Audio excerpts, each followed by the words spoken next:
আচ্ছা, একটু ভাবুন তো, সকালবেলা আপনার মেজাজটা দারুণ ছিল। আপনি তৈরি হচ্ছিলেন, মনে মনে আজকের দিনটা নিয়ে অনেক পরিকল্পনা ছিল। ঠিক সেই মুহূর্তে কেউ একজন আপনাকে একটা কটু কথা বলল, অথবা ফেসবুকে কেউ আপনার ছবিতে একটা বাজে কমেন্ট করল, অথবা রাস্তায় জ্যামে আটকে কেউ অযথা হর্ন বাজালো। ব্যাস, মুহূর্তের মধ্যে আপনার ভালো লাগাটা উধাও হয়ে গেল। আপনার হৃৎস্পন্দন বেড়ে গেল, মাথায় রক্ত উঠে গেল, আপনি রেগে গেলেন অথবা মন খারাপ করে বসে থাকলেন। একটা ছোট ঘটনা যার স্থায়িত্ব ছিল মাত্র 10 সেকেন্ড, সেটা আপনার পুরো 24 ঘন্টা ধ্বংস করে দিল। এখন নিজেকে একটা কঠিন প্রশ্ন করুন, আপনার জীবনের রিমোট কন্ট্রোলটা আসলে কার হাতে? আপনার হাতে, নাকি রাস্তার ওই অপরিচিত লোকটার হাতে? নমস্কার, আজকের এই বিশেষ অডিও বুক সিরিজে আপনাকে স্বাগত। আজ আমরা এমন একটি বইয়ের গভীরে ডুব দেব যা আপনার জীবন দেখার চশমাটা চিরকালের জন্য বদলে দেবে। বইটির নাম stop letting everything affect you, লেখক ড্যানিয়েল চিডিয়াক। আমরা কেন ছোটখাটো বিষয়ে এত ভেঙে পড়ি? কেন অন্যের ব্যবহার আমাদের রাতের ঘুম কেড়ে নেয়? এবং সবচেয়ে বড় কথা, কিভাবে আমরা এই মানসিক যন্ত্রণা বা মেন্টাল সাফারিং থেকে মুক্তি পাব? আজকের এই প্রথম পর্বে আমরা আবিষ্কার করব আমাদের দুঃখের মূল কারণ। লেখক বলছেন, আমাদের জীবনে যা ঘটে তা আমাদের কষ্ট দেয় না, বরং যা ঘটে তার প্রতি আমরা যে প্রতিক্রিয়া বা রিঅ্যাকশন দেখাই, সেটাই আমাদের কষ্টের আসল কারণ। ভাবুন তো, বৃষ্টি হলে কি আপনি আকাশের উপর রাগ করে বসে থাকেন, নাকি ছাতাটা মেলে ধরেন? আপনি জানেন আকাশ আপনার নিয়ন্ত্রণে নেই, কিন্তু মানুষের ব্যবহারের ক্ষেত্রে আমরা এটা মানতে চাই না। আমরা চাই সবাই আমাদের মতো ভাবুক, সবাই আমাদের সম্মান করুক। আর যখন সেটা হয় না, আমরা মানসিকভাবে ভেঙে পড়ি। বইটির শুরুতেই লেখক একটি দারুণ কথা বলেছেন, সেলফ অ্যাওয়ারনেস ইজ দ্য কি, অর্থাৎ আত্মসচেতনতা। অধিকাংশ মানুষ একটা অটোপাইলট মোডে বেঁচে আছে। কেউ খোঁচা দিল আর আমরা সাথে সাথে রিয়্যাক্ট করলাম। এটা অনেকটা রোবটের মতো, সুইচ টিপলেই বাতি জ্বলে, আবার টিপলেই নেভে। আপনি কি রোবট? নিশ্চয়ই না। আমাদের মস্তিষ্ক বা ব্রেন সব সময় আমাদের নিরাপদ রাখতে চায়। তাই যখনই কেউ আমাদের বিরুদ্ধে কথা বলে, আমাদের ব্রেনের অ্যামিগডালা অংশটি বিপদ সংকেত দেয়। আমাদের মনে হয় আমাদের অস্তিত্ব সংকটে পড়েছে। কিন্তু সত্যিটা হলো, কেউ আপনাকে অপমান করলে আপনার অস্তিত্ব শেষ হয়ে যায় না। এই পর্বে আপনাকে বুঝতে হবে যে আপনি পৃথিবীকে নিয়ন্ত্রণ করতে পারবেন না, আপনি ট্রাফিক জ্যাম, আবহাওয়া বা মানুষের মুখ বন্ধ করতে পারবেন না। কিন্তু আপনি যেটা পারেন তা হলো নিজের ভেতরের জগৎটাকে শান্ত রাখা। লেখক আমাদের শেখাচ্ছেন দি আর্ট অফ পজিং বা থামার শিল্প। যখনই কোনো বাজে ঘটনা ঘটবে, সাথে সাথে উত্তর দেবেন না। নিজেকে 5 সেকেন্ড সময় দিন, লম্বা শ্বাস নিন এবং নিজেকে প্রশ্ন করুন, এই ঘটনাটি কি আগামী 1 বছর পর আমার জীবনে কোনো প্রভাব ফেলবে? যদি উত্তর না হয়, তবে কেন আজ এর জন্য নিজের শান্তি নষ্ট করছেন? কিন্তু সমস্যা হলো, আমরা চাইলেও সবসময় শান্ত থাকতে পারি না। কেন জানেন? কারণ আমরা অন্যের কাছে নিজেদের ভ্যালু বা মূল্য খুঁজি। আমরা চাই অন্যেরা বলুক আমরা ভালো, আর এই চাওয়াই আমাদের দুর্বলতার সবচেয়ে বড় কারণ। কিভাবে অন্যের মতামতকে উপেক্ষা করে নিজের আত্মসম্মান বা সেলফ ওয়ার্থ ধরে রাখবেন? কেন অন্যের কথায় আপনার এত গায়ে লাগে? আমরা জানব কেন অন্যের একটা ছোট কথা আমাদের এত বিচলিত করে। কল্পনা করুন, আপনার পকেটে একটি 100 টাকার নোট আছে। এখন যদি কেউ এসে বলে এই নোটটা নকল, এর কোনো দাম নেই, আপনি কি বিশ্বাস করবেন? আপনি কি কেঁদে ফেলবেন? না, কারণ আপনি জানেন ওটা আসল 100 টাকার নোট, আপনি নিশ্চিত। কিন্তু যখন কেউ বলে তুমি অযোগ্য, তোমাকে দিয়ে কিছু হবে না, বা তুমি দেখতে ভালো না, তখন কেন আমাদের এত খারাপ লাগে? কারণ আমরা নিজেদের ব্যাপারে অতটা নিশ্চিত নই যতটা ওই 100 টাকার নোটের ব্যাপারে ছিলাম। আমাদের অবচেতন মনে কোথাও একটা সন্দেহ আছে, আর সেই সন্দেহের জায়গাতেই মানুষ আঘাত করে। ড্যানিয়েল চিডিয়াক এই বইতে খুব স্পষ্টভাবে বলেছেন, your value does not decrease based on someone's inability to see your worth. অর্থাৎ কেউ আপনার মূল্য বুঝতে না পারলে আপনার মূল্য 1 পয়সাও কমে যায় না। হিরে যদি আবর্জনা স্তূপেও পড়ে থাকে, তবুও সেটা হিরেই থাকে। আমাদের সবচেয়ে বড় ভুল হলো আমরা আমাদের সুখের চাবিকাঠিটা অন্যের পকেটে দিয়ে রেখেছি। আমরা একে বলি এক্সটার্নাল ভ্যালিডেশন। আমরা চাই বস প্রশংসা করুক, পার্টনার ভালোবাসুক, সমাজ বাহবা দিক। যখন তারা সেটা দেয় আমরা খুশি হই, যখন দেয় না আমরা ডিপ্রেশনে চলে যাই। এর মানে হলো আমরা মানসিকভাবে ভিখারি হয়ে গেছি। লেখক একটি চমৎকার কনসেপ্ট শেয়ার করেছেন, দ্য এমটি বোট বা খালি নৌকার গল্প। ধরুন আপনি একটি ছোট নৌকায় নদী পার হচ্ছেন, হঠাৎ কুয়াশার মধ্যে অন্য একটি নৌকা এসে আপনার নৌকায় সজোরে ধাক্কা মারল। আপনি প্রচণ্ড রেগে গেলেন, চিৎকার করে বলতে চাইলেন, ওই মিয়া, চোখ কি পকেটে থাকে? কিন্তু তাকাতেই দেখলেন ওই নৌকাটি খালি, কেউ নেই, ওটা স্রোতে ভেসে এসে ধাক্কা দিয়েছে। মুহূর্তের মধ্যে আপনার সব রাগ জল হয়ে গেল। কেন? কারণ রাগ দেখানোর মতো সেখানে কেউ নেই। জীবনটাও ঠিক এই রকম। যারা আপনাকে অপমান করে, কষ্ট দেয়, তারা আসলে ওই খালি নৌকার মতো। তারা তাদের নিজেদের জীবনের সমস্যা, হতাশা এবং যন্ত্রণার স্রোতে ভেসে এসে আপনাকে ধাক্কা দিয়েছে। তারা সচেতন নয়, তারা তাদের নিজেদের কষ্টের কারণে অন্ধ। আপনি যখন বুঝবেন যে মানুষের খারাপ ব্যবহার আসলে তাদের সমস্যা, আপনার সমস্যা নয়, তখন আপনি আর রিয়্যাক্ট করবেন না। আপনি তখন করুণা অনুভব করবেন। আপনি ভাববেন মানুষটা কতটা কষ্টে থাকলে এমন আচরণ করতে পারে। এই মানসিক অবস্থাকে বলা হয় ডিট্যাচমেন্ট বা নির্লিপ্ততা। এর মানে সম্পর্ক ছিন্ন করা নয়, এর মানে হলো অন্যের নেতিবাচক এনার্জি নিজের ভেতরে ঢুকতে না দেওয়া। কিন্তু আমাদের চারপাশে এমন কিছু মানুষ থাকে যারা প্রতিনিয়ত আমাদের ছোট করতে থাকে। হতে পারে তারা আমাদের খুব কাছের। এদের বলা হয় টক্সিক পিপল বা বিষাক্ত মানুষ। এদের সাথে কি আমরা শুধু চুপ করে থাকব, নাকি কোনো ব্যবস্থা নেব? কিভাবে এই এনার্জি চোষক বা এনার্জি ভ্যাম্পায়ার্স থেকে নিজেকে রক্ষা করবেন? আমরা এখন জানি যে নিজের মূল্য নিজের কাছে, কিন্তু বাস্তবতা হলো আমরা সমাজে বাস করি, আর আমাদের চারপাশে এমন কিছু মানুষ আছে যারা আমাদের শান্তি নষ্ট করার জন্য প্রতিজ্ঞবদ্ধ। এদেরকে লেখক বলেছেন টক্সিক পিপল বা বিষাক্ত মানুষ। আপনি হয়তো খেয়াল করেছেন কিছু মানুষের সাথে কথা বলার পর আপনার খুব ক্লান্ত লাগে, মনে হয় শরীরের সব শক্তি কেউ শুষে নিয়েছে। এরা সবসময় নেগেটিভ কথা বলে, অভিযোগ করে এবং আপনাকে আপনার স্বপ্নের ব্যাপারে নিরুৎসাহিত করে। বইটিতে একটি নিষ্ঠুর সত্য বলা হয়েছে, you teach people how to treat you, অর্থাৎ মানুষ আপনার সাথে কেমন ব্যবহার করবে সেটা আপনিই তাদের শেখান। আপনি যদি বারবার অপমান সহ্য করেন, তবে আপনি তাদের শেখাচ্ছেন যে আপনাকে অপমান করা সহজ। আপনি যদি প্রতিবার তাদের অন্যায় আবদার মেনে নেন, তবে আপনি তাদের শেখাচ্ছেন যে আপনার কোনো মেরুদণ্ড নেই। শান্তিতে থাকার জন্য আপনাকে একটি শব্দ ব্যবহার করা শিখতে হবে। শব্দটি হল না। আমরা না বলতে ভয় পাই। আমরা ভাবি, না বললে সে কি ভাববে, সম্পর্কটা যদি নষ্ট হয়ে যায়। কিন্তু লেখক বলছেন, নিজেকে জ্বালিয়ে অন্যকে আলো দেওয়ার দরকার নেই। Self care is not selfish. নিজের মানসিক শান্তি রক্ষা করা স্বার্থপরতা নয়, এটা প্রয়োজনীয়তা। আপনাকে আপনার জীবনে একটি অদৃশ্য দেওয়াল বা বাউন্ডারিজ তৈরি করতে হবে।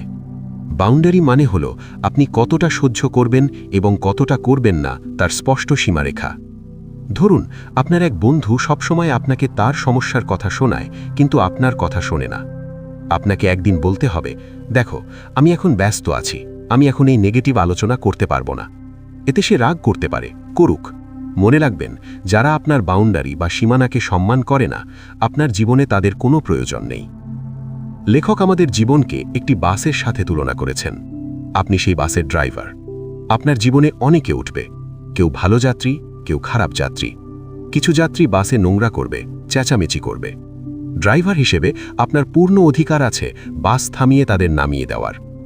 কিন্তু অনেক সময় এই টক্সিক মানুষগুলো আমাদের পরিবারের সদস্য হয়। তাদের তো বাস থেকে নামিয়ে দেওয়া যায় না। সেক্ষেত্রে কি করবেন? সেক্ষেত্রে আপনাকে ইমোশনালি বা মানসিকভাবে দূরত্ব বজায় রাখতে হবে। তাদের কথায় কান দেবেন, কিন্তু হৃদয় নেবেন না। তাদের ড্রামা বা নাটকের অংশ হবেন না। যখন তারা দেখবে তাদের কথায় আপনার কোনো ভাবান্তর হচ্ছে না, তারা আপনাকে বিরক্ত করা বন্ধ করে দেবে। কারণ আগুন জ্বলার জন্য যেমন বাতাসের প্রয়োজন, তেমনি টক্সিক মানুষের টক্সিসিটি ছড়ানোর জন্য আপনার রিয়াকশন বা প্রতিক্রিয়া প্রয়োজন। বাতাস বন্ধ করে দিন, আগুন নিভে যাবে। তবে শুধু বাইরের মানুষ নয়, আমাদের সবচেয়ে বড় শত্রু অনেক সময় লুকিয়ে থাকে আমাদের নিজেদের ভেতরেই। আমাদের অবচেতন মন বা সাবকনশিয়াস মাইন্ড। আমরা মুখে বলি আমি পজিটিভ থাকব, কিন্তু ভেতর থেকে একটা আওয়াজ আসে, তোকে দিয়ে হবে না। কেন আমাদের মন আমাদেরই শত্রু হয়ে দাঁড়ায়? এবং কিভাবে এই মনকে রিপ্রোগ্রাম করে নিজের সেরা বন্ধু বানাবেন। আমরা বাইরের জগৎ, মানুষ এবং বাউন্ডারি নিয়ে কথা বলেছি।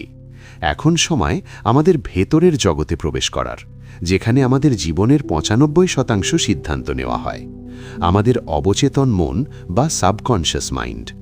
আপনি কি কখনো ভেবেছেন কেন আপনি জানেন যে অতিরিক্ত চিন্তা করা খারাপ, তবুও আপনি সেটা করেন? কেন আপনি জানেন রাগ করা উচিত নয়, তবুও রেগে যান? কারণ আপনার সচেতন মন বা কনশিয়াস মাইন্ড এটা জানলেও আপনার অবচেতন মন সেটা মানে না। ড্যানিয়েল চিডিয়াক খুব সুন্দর করে বুঝিয়েছেন, আমাদের মন একটা কম্পিউটারের মতো। ছোটবেলা থেকে সমাজ, পরিবার এবং পরিবেশ আমাদের হার্ড ড্রাইভে কিছু সফটওয়্যার ইনস্টল করে দিয়েছে। যেমন টাকা কামানো কঠিন, তুমি বেশি উড়িও না, মানুষকে বিশ্বাস করতে নেই। এই প্রোগ্রামগুলোই এখন ব্যাকগ্রাউন্ডে চলছে এবং আপনার জীবন নিয়ন্ত্রণ করছে। আপনি যদি আপনার ল্যাপটপে ভাইরাস রেখে দেন, তবে নতুন ফোল্ডার খুললেও সেটা ভাইরাসে আক্রান্ত হবে। ঠিক তেমনি আপনার অবচেতন মনে যদি আমি অযোগ্য এই বিশ্বাসটা গেঁথে থাকে, তবে আপনি যত মোটিভেশনাল ভিডিওই দেখেন না কেন, কোনো লাভ হবে না। আপনাকে রুট লেভেল বা মূল থেকে পরিবর্তন করতে হবে। বইটিতে মস্তিষ্ককে রিপ্রোগ্রাম করার জন্য ৩টি শক্তিশালী পদ্ধতির কথা বলা হয়েছে। ১. নিজের সাথে কথা বলা বা পজিটিভ সেলফ টক। আমরা সারাদিন নিজের সাথে কথা বলি, কিন্তু দুর্ভাগ্যবশত আমরা নিজের সাথে খুব নেতিবাচক কথা বলি। ধুর, আমাকে দিয়ে হবে না, আজকের দিনটাই খারাপ। লেখক বলছেন, নিজেকে নিজের সেরা বন্ধুর মতো ট্রিট করুন। আপনি কি আপনার সেরা বন্ধুকে বলবেন, তুই একটা গাধা? বলবেন না। তাহলে নিজেকে কেন বলেন? আজ থেকে সচেতনভাবে নিজের সাথে পজিটিভ কথা বলা শুরু করুন। আয়নার সামনে দাঁড়িয়ে বলুন, আমি যথেষ্ট, আমি শান্ত, আমি যে কোনো পরিস্থিতি সামলাতে পারি। দ্বিতীয়ত, কৃতজ্ঞতা বা গ্র্যাটিটিউড। যখন আপনি অভিযোগ করেন, তখন আপনি অভাবের ওপর ফোকাস করেন, আর যখন আপনি কৃতজ্ঞতা প্রকাশ করেন, তখন আপনি প্রাচুর্যের ওপর ফোকাস করেন। প্রতিদিন সকালে বা রাতে ঘুমানোর আগে মাত্র ৩টি জিনিসের কথা ভাবুন যার জন্য আপনি কৃতজ্ঞ। হতে পারে সেটা আপনার সুস্থ শরীর, একবেলার খাবার বা কোনো প্রিয়জন। এটা আপনার ব্রেনের ফ্রিকোয়েন্সি বদলে দেয়। তৃতীয়ত, ভিজুয়ালাইজেশন বা চোখ বন্ধ করে নিজেকে সেই মানুষ হিসাবে কল্পনা করুন যে মানুষটি আপনি হতে চান। ভাবুন, কেউ আপনাকে অপমান করছে, কিন্তু আপনি শান্ত হয়ে হাসছেন, আপনি রিয়্যাক্ট করছেন না। এই দৃশ্যটি বারবার কল্পনা করলে আপনার ব্রেন সেটাকে সত্যি বলে মনে করতে শুরু করে, কারণ আমাদের মস্তিষ্ক কল্পনা এবং বাস্তবের মধ্যে পার্থক্য করতে পারে না। কিন্তু মনে রাখবেন, এই পরিবর্তন একদিনই আসবে না। আপনি জিমে গিয়ে একদিনেই 6 প্যাক বডি বানাতে পারেন না। মনের জিমও একই রকম। আপনাকে প্রতিদিন প্র্যাকটিস করতে হবে। বারবার পড়ে যাবেন, আবার উঠে দাঁড়াবেন। আমরা আমাদের এই যাত্রার প্রায় শেষ প্রান্তে চলে এসেছি, কিন্তু এখনও একটি চূড়ান্ত সত্য বাকি আছে, জীবনের সবচেয়ে বড় শিক্ষা। আমরা এত কষ্ট করে নিজেকে বদলাবো কেন? আমাদের হাতে কি সত্যি অত সময় আছে? জীবনের নশ্বরতা বা মৃত্যুকে মনে রাখলে কিভাবে সব তুচ্ছ সমস্যা নিমেষেই মিলিয়ে যায়।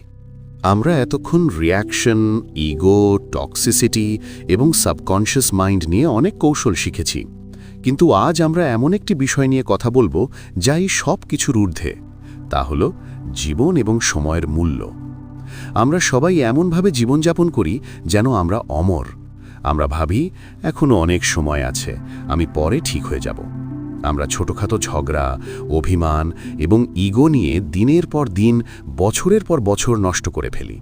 কিন্তু ড্যানিয়েল চিডিয়াক বইয়ের শেষ অংশে আমাদের একটি নিষ্ঠুর কিন্তু প্রয়োজনীয় সত্যের মুখোমুখি দাঁড় করিয়েছেন। লাতিন ভাষায় একটি কথা আছে, মেমেন্টো মরি, অর্থাৎ মনে রেখো, তোমাকে মরতে হবে। এটা কোনো ভয় দেখানোর কথা নয়, এটা হলো জীবনের সবচেয়ে বড় মোটিভেশন। ভাবুন তো, আজ যদি আপনার জীবনের শেষ দিন হয়, তবে কি আপনি ওই সামান্য ঝগড়াটা নিয়ে মন খারাপ করে থাকবেন? আপনি কি ওই ট্রাফিক জ্যাম বা অফিসের পলিটিক্স নিয়ে মাথা ঘামাবেন? না, তখন আপনার মনে হবে, ইস, আমি কেন ভালোবাসলাম না, আমি কেন মন খুলে হাসলাম না।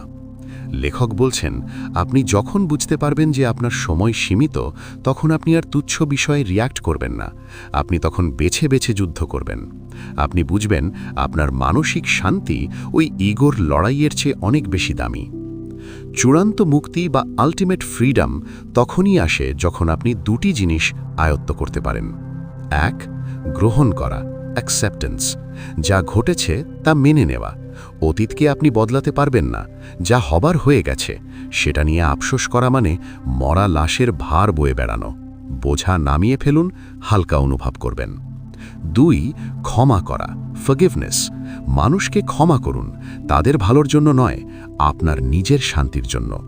ঘৃণা হলো জ্বলন্ত কয়লার মতো, যা আপনি অন্যের দিকে ছুঁড়ে মারার জন্য হাতে ধরে রেখেছেন, কিন্তু পুড়ছে আপনার নিজের হাত। এই বইটির সারাংশ হলো, আপনি পৃথিবীকে বদলাতে পারবেন না, কিন্তু আপনি নিজেকে বদলাতে পারবেন। আর মজার ব্যাপার হলো, আপনি যখন নিজেকে বদলে ফেলবেন, তখন দেখবেন আপনার চারপাশের পৃথিবীটাও বদলে গেছে। আজ থেকে একটি প্রতিজ্ঞা করুন, আপনি আর পরিস্থিতির শিকার হবেন না, আপনি আর অন্যের হাতের পুতুল হবেন না। কেউ খারাপ ব্যবহার করল, মুচকি হেসে এগিয়ে যান। কেউ সমালোচনা করল, নিজের কাজে মন দিন। জীবন কঠিন মনে হচ্ছে, গভীর শ্বাস নিন এবং বলুন, তুমিও কেটে যাবে। আপনার জীবনের গল্পের লেখক আপনি নিজেই, কলমটা অন্য কাউকে দেবেন না। বইটি শেষ করার আগে লেখক একটি শেষ বার্তা দিয়েছেন, stop letting everything affect you, start living your life. সব কিছুতে প্রভাবিত হওয়া বন্ধ করুন এবং বাঁচতে শুরু করুন। আশা করি এই অডিওবুক সিরিজটি আপনার জীবনে একটি নতুন ভোরের সূচনা করবে। প্রতিটি কৌশল নিজের জীবনে প্রয়োগ করার চেষ্টা করুন। মনে রাখবেন, জানাটাই যথেষ্ট নয়, মানাটাই আসল। এতক্ষণ আমাদের সাথে এই যাত্রায় থাকার জন্য আপনাকে অসংখ্য ধন্যবাদ। ভালো থাকবেন, শান্ত থাকবেন এবং নিজের খেয়াল রাখবেন। আপনার জীবন সুন্দর হোক। ধন্যবাদ।